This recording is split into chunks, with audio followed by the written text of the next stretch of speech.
Si corriste a reproducir el primer episodio apenas se liberó, lo más probable es que te hayas chocado contra un muro digital. Durante los primeros minutos de lanzamiento, Netflix recibió una avalancha tan grande de usuarios que el servicio empezó a fallar. Hubo pantallas de error, fondos que no pertenecían a la interfaz y un montón de gente diciendo en redes que se rompió el internet. El bug duró poco, pero alcanzó para mostrar el tamaño del fenómeno y lo masivo que fue el regreso de la serie. En la primera escena volvemos a ver a Vecna, y esa presencia tan precisa y amenazante no es casual. Para esta temporada, Jamie Campbell Bower, el actor que interpreta tanto a Vecna como a Henry, pasó días encerrado armando un tablero con imágenes de los villanos más perturbadores del cine. Entre ellos está Pinhead de la saga Hellraiser, Voldemort, Drácula y fotogramas de la cinta El Resplandor, así como de las películas La Noche del Demonio y El Príncipe de las Tinieblas. Con esto, el actor buscaba crear una monstruosidad elegante y absoluta, un ser que no necesita correr para imponer terror. El primer capítulo se titula The Crown y es el nombre que reciben las operaciones coordinadas dentro del Upside Down en la que los protagonistas intentan confirmar si Vecna está vivo o no. Este nombre proviene de los Dungeons Crawl, del juego Calabozos y Dragones. Es un tipo de aventura dentro del juego donde los aventureros exploran mazmorras paso a paso, enfrentando monstruos y peligros. Holly aparece leyendo Una arruga en el tiempo de Madeleine L'Engle, y no es un libro elegido al azar. Esa novela trata de viajes entre dimensiones para rescatar a un padre atrapado por una fuerza oscura llamada la Cosa Negra, un paralelismo evidente con la lucha contra el Upside Down. Además, esta obra está referenciada muchas veces dentro de los 4 capítulos estrenados. El personaje de Holly Wheeler fue recasteada para esta temporada y la decisión tiene una explicación sencilla. Las gemelas que interpretaron al personaje en las entregas anteriores ya habían crecido demasiado para seguir encarnando a una niña pequeña, algo clave para el rol que juega Holly en esta historia. Por eso la producción eligió a Nell Fisher, quien incluso contó que llegó a conocer a las actrices originales y conversó con ellas sobre el personaje para conservar cierta continuidad emocional pese al cambio del rostro. En el comienzo de la temporada, cuando Robin sale al aire desde la radio, se presenta con un nuevo apodo, Rockin' Robin, y hasta se da el lujo de tener una canción propia. En su programa suena Rockin' Robin, la versión de Michael Jackson de 1972, un cover de un hit de 1958. En la radio de Robin hay un detalle bien fino de época. Cuando programa la canción Preaching Pink o La Chica de Rosa, no está eligiendo un hit del momento, sino una canción que revivió gracias a la película del mismo nombre estrenada en 1986. Esta cinta convirtió a su protagonista, Molly Ringwald, en el rostro definitivo del cine adolescente de los 80. La conexión tiene sentido porque Vicky, el interés romántico de Robin, está diseñada visualmente para evocar justamente a Molly y su personaje, especialmente desde el peinado y la ropa. En el episodio 1 aparece un póster de Se Busca con un número de teléfono, y no es solo un detalle decorativo. Los que llamaron a este número escucharon un mensaje grabado del departamento de policía de Hawkins, hablando del encierro de la ciudad y de la búsqueda de Jane Hopper. En la primera escena que Hopper y Onze comparten esta temporada, el hombre la observa mientras se entrena. Esa escena era muy esperada no solo por haber sido parte de la promoción, sino también porque llega poco después de que circulara un informe interno sobre un presunto acoso e intimidación en el set, señalando precisamente al actor David Harbour. La polémica creció rápido, pero Millie Bobby Brown salió a hablar públicamente y aseguró que valora su amistad con Harbour más que nada. Una nueva y sutil autorreferencia aparece en la gorra de Murray cuando es abordado por un militar. Su sombrero tiene el logo de Bradley's Big Buy, la misma tienda donde Onze robó sus primeros Eggo Waffles durante la temporada 1, una de las escenas más recordadas de los comienzos de Stranger Things.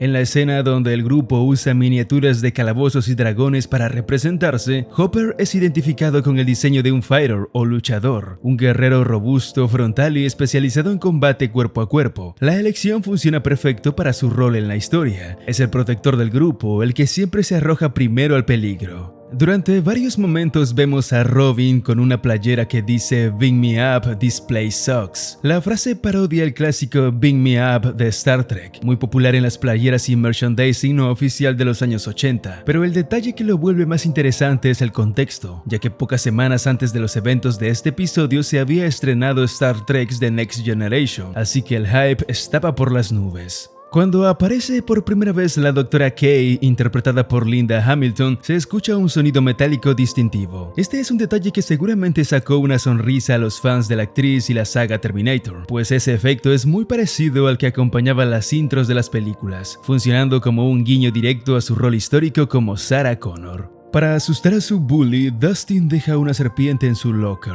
El dato curioso es que su nombre es Jake, una referencia directa a Jake the Snake Roberts, una leyenda de la lucha libre ochentera conocida por entrar al ring con serpientes reales. Pronto descubrimos que Holly está hablando con un tal Mr. Watsit. En la cinta Un viaje en el tiempo, Mrs. Watsit es un guía que ayuda a los hermanos Wallace, los protagonistas que viajan a través de dimensiones para rescatar a su padre atrapado por una fuerza oscura. Eso demuestra que la decisión de Vecna de adoptar esa identidad no es casualidad, sino que busca engañar a la niña con el nombre de una figura protectora y confiable.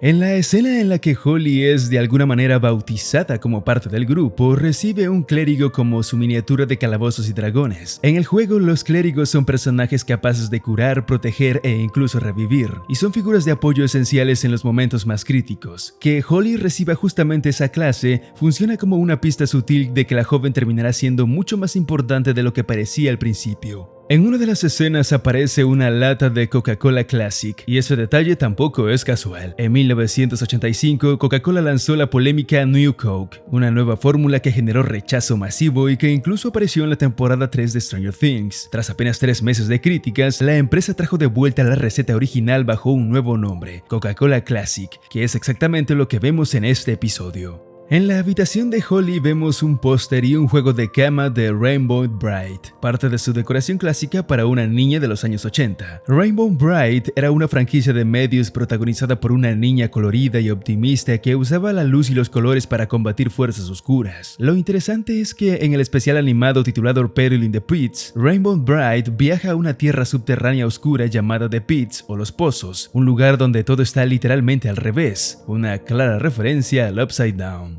Cuando el Demogorgon aparece para frustrar los planes de los protagonistas y ataca el vehículo en el que aparece Hopper, la escena parece estar sacada directamente de la saga Alien. Eso no es casual, dado que los creadores ya habían contado que se inspiraron en los xenomorfos para diseñar a estas criaturas. En esta secuencia, la postura agazapada, la tensión del encuadre y la forma en que el monstruo acecha desde arriba replican casi exactamente el lenguaje visual de Alien, convirtiendo el momento en un homenaje evidente al clásico de Ridley Scott. Cuando la luz nocturna de Holly empieza a parpadear, la cámara muestra un póster de An American Tail, la película en la que un ratón llamado Feeble se separa de su familia tras mudarse a Nueva York. Esa es una referencia visual perfecta, ya que es una situación muy parecida a la que vive Holly en esta temporada. Y ese no es el único guiño. En el cuarto de Holly también vemos un peluche de los Care Bears. Eso encaja a la perfección con su historia, ya que en muchos capítulos los ositos se enfrentan a fuerzas negativas y villanos que buscan apagar la alegría, casi siempre para proteger o rescatar niños en peligro emocional, algo muy comparable al rol de Vecna en la serie. Cuando Holly y su madre se esconden bajo el agua, es imposible no recordar la escena en la que Ripley y Newt se esconden de un facehugger en Aliens de James Cameron. Pero la referencia no termina ahí. Pocos segundos después, la madre de Holly amenaza al Demogorgon con una botella rota y pronuncia una frase claramente inspirada en la célebre línea de Ripley, "Get away from her, you bitch".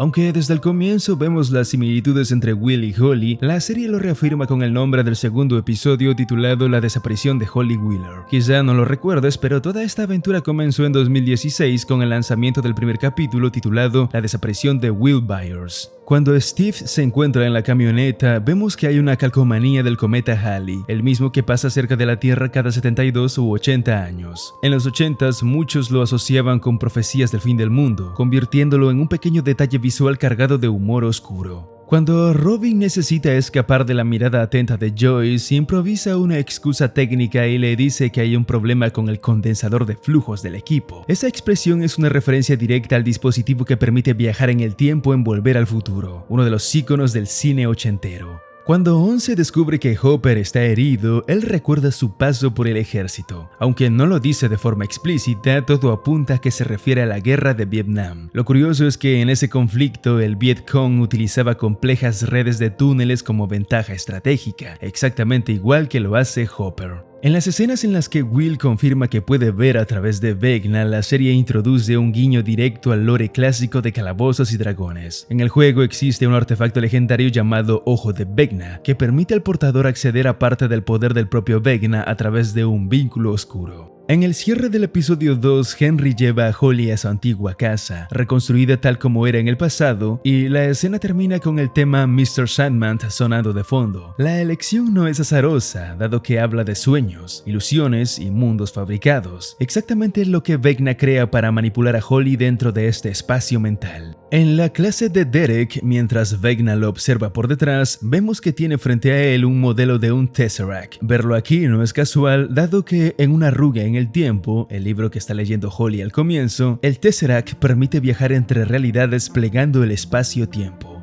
Más adelante, Vecna le habla a Holly sobre los monstruos del bosque, algo que hace referencia de inmediato a la cinta The Village de M. Night Shyamalan. Ahí los habitantes viven atemorizados por criaturas ocultas entre los árboles. El guiño se vuelve aún más claro cuando Holly termina usando una capa amarilla, el mismo color que en la película simboliza protección frente a lo desconocido. En su nueva realidad, Holly se prueba varios vestidos hasta elegir uno azul y blanco. Su aspecto recuerda de inmediato al de Alicia en el País de las Maravillas. Su recorrido también evoca ese cuento porque Vecna lleva un reloj de bolsillo que usa para guiarla, del mismo modo en que el conejo blanco conduce a Alicia hacia un mundo extraño y peligroso en la novela clásica. Cuando Mike y Lucas intentan convencer a Erika para que los ayude en su plan para detener a Vecna, podemos ver un póster del famosísimo artista David Bowie leyendo. El diseño del póster pertenece a la campaña Read de la American Library Association. Lanzada en 1985, esta serie de afiches usaba a celebridades para fomentar la lectura entre niños y adolescentes. Cuando Dustin decide utilizar el BMW de Steve, aparece un guiño muy claro a un experto en diversiones, la comedia ochentera sobre un estudiante que vive un día de aventura usando el auto prohibido del padre de su amigo. En esa escena suena Oh Yeah del grupo Yellow, exactamente la misma canción que acompaña los momentos del Ferrari en la película. En la escena en la que Hopper intenta conseguir información de un oficial, ahora sí menciona explícitamente su experiencia en Vietnam. Ahí explica que algunos soldados cortaban las orejas de los enemigos caídos para convertirlas en collares. Esta referencia apunta directamente a la tristemente célebre Tiger Force, una unidad real acusada de cometer múltiples atrocidades durante el conflicto.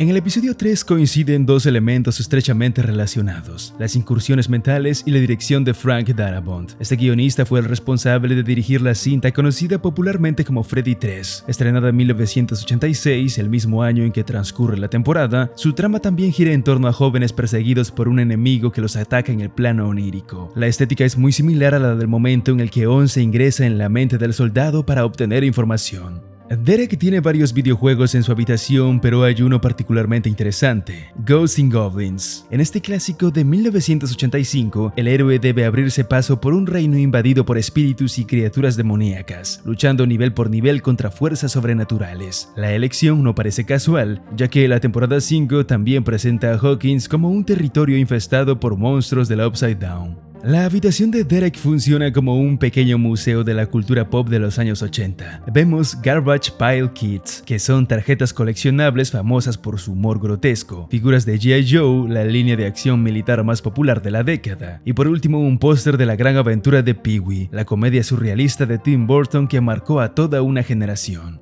En la escena en la que Derek por fin baja a cenar, su madre lanza un chiste típico de la época: sea amable a menos que sean mormones o un demócrata. En 1986, muchas familias conservadoras hacían humor ligero sobre los mormones por sus visitas puerta a puerta, y sobre los demócratas, el partido político contrario al que apoyaban. Al mismo tiempo, esa misma casa se convierte en el escenario para intentar atrapar al Demogorgon, y la secuencia funciona casi como un homenaje a Home Alone. Igual que en la clásica película navideña, los personajes preparan la vivienda con trampas improvisadas y usan cada rincón a su favor. Mientras preparan los planes, Steve se detiene frente a una motosierra cuyo diseño es prácticamente idéntico al que usa Ash en Evil Dead. En esa saga, la motosierra no es solo una herramienta, sino un símbolo del cambio definitivo del protagonista, el momento en el que deja de huir y decide enfrentarse de lleno a las fuerzas oscuras. Las referencias a los cuentos clásicos en la trama de Holly no terminan ahí. Cuando la joven desobedece la advertencia de no entrar al bosque, se coloca una capucha que hace referencia de inmediato a Caperucita Roja. Esa elección transmite de manera visual el peligro del bosque, un espacio donde la inocencia queda expuesta y donde el mal acecha como el lobo del cuento original. El cuarto episodio se titula Sorcerer y no es un capricho. En una conversación clave, Mike compara a Will con un sorcerer o mago de calabozos y dragones, es decir, un personaje que obtiene poder de una fuente externa en lugar de estudiarlo o entrenarlo como un mago tradicional. Esa metáfora resume el origen de las habilidades de Will. Él no aprendió sus poderes, sino que los canaliza a través de su vínculo con Vecna. La serie vuelve a mostrar una precisión quirúrgica con las fechas, cuando la familia Miller está viendo la espada en la piedra. Así es, la película se estrenó en 1963, pero llegó al formato hogareño recién en 1986. Más allá del detalle histórico, la elección es perfecta, dado que una de sus escenas más recordadas muestra un duelo entre dos magos, algo muy relacionable a lo que será la batalla final entre Onze y Vecna. En esta temporada descubrimos que Vecna no mata a los niños, sino que los mantiene atrapados como si estuviera acumulándolos para un propósito mayor. Ese comportamiento está inspirado en lo que hacía Pennywise en It de 2017, donde el payaso mantiene a sus víctimas suspendidas en lo alto de su guarida, reteniéndolas en lugar de eliminarlas de inmediato. Durante los recuerdos que experimenta Max, vemos que toma un afiche que dice Oklahoma. Se trata de una obra musical. Esto es un nuevo guiño a la obra teatral Stranger Things The First Shadow, un musical que sirve para revelar aspectos importantes del pasado de Henry. Cuando Derek es llevado al comisario Chapman, pocos descubrirán que los autores se hicieron un pequeño auto-homenaje, dado que Chapman es el nombre de la universidad donde estudiaron y se graduaron los hermanos Duffer. En el episodio 4 se insinúa un vínculo entre Vecna y una cueva en Nevada. Para quienes solo siguen la serie puede ser un poco desconcertante, aunque no es nueva dentro del universo expandido. En la obra teatral Stranger Things The First Shadow, un joven Henry explora esas cuevas, entra en contacto con tecnología experimental robada y activa un portal hacia la Dimensión X, un evento que lo transforma por completo. El combate final muestra el gran presupuesto de la serie, algo a la altura de las obras más caras de la historia. Esta temporada costó entre 50 y 60 millones de dólares por episodio, lo que llevaría el total por encima de los 400 millones. Para tener una idea, esa cifra se acerca a superproducciones como Avengers Endgame o Avatar The Way of Water. Cuando Vecna irrumpe en la base militar, lo vemos avanzar con una calma inquietante entre las explosiones, totalmente imperturbable y metódico. Los creadores de la serie contaron que esa puesta en escena está inspirada directamente en el T-1000 de Terminator 2 y la forma en que el villano se movía en la película de 1991. La temporada no solo se despide en Netflix, el último capítulo también tendrá funciones especiales en cines, un gesto que convierte el final de Stranger Things en un verdadero evento en pantalla grande. Si te gustaría vivirlo así, conviene revisar la cartelera de tu país con anticipación, porque con el nivel de expectativa que hay alrededor del cierre, es muy posible que las funciones se agoten rápido y más de uno se quede fuera. Y así llegamos al final de las 50 curiosidades. Cuéntame en los comentarios cuáles otras encontraste. Y por favor no te vayas sin dejar tu me gusta y suscribirte, porque se vienen más análisis, curiosidades y guiños del mundo del cine y las series. Gracias por ver y nos encontramos en el próximo video.